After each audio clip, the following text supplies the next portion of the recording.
आयुष्य किती सुरळीत चालू होतं आणि मग आयुष्यात ती आली. कोणती? अगं तीच ती. अरे कोण? अलेक्सा. अगं ही अलेक्सा कोण आहे? तुझी नवीन गर्लफ्रेंड? अगं नाही ग, ती ऑडिओ स्पीकरवाली अलेक्सा. ती सर्व कामं करून देते. अच्छा अच्छा, ती होय. AI tool, artificial intelligence. हो बघ ना, म्हणजे तू जर एकटी असशील किंवा तुम्ही जर एकटेपणा वाटत असेल तुम्हाला, तर त्या अलेक्साला बरोबर ठेवून द्यायचं. आणि व्हर्च्युअल असिस्टन्स कसा असतो तशी ती आपली प्रत्येक कामं करून देते. म्हणजे आता एकटेपणाला पण औषध मिळालं आहे असं म्हणायला काही हरकत नाही. पण मग याच्यामुळे माणसांमधलं कम्युनिकेशन संपत चाललंय ना. संपतंय त्याचं काय?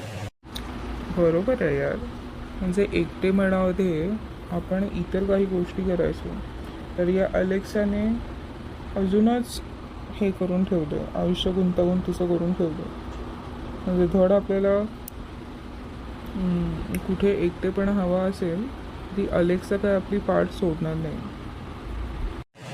मग काय आजकाल आर्टिफिशियल इंटेलिजन्सच्या नावाखाली खूप सारे लोक पैसे कमवत आहेतही आणि खूप सारे बदनाम होत आहेतही.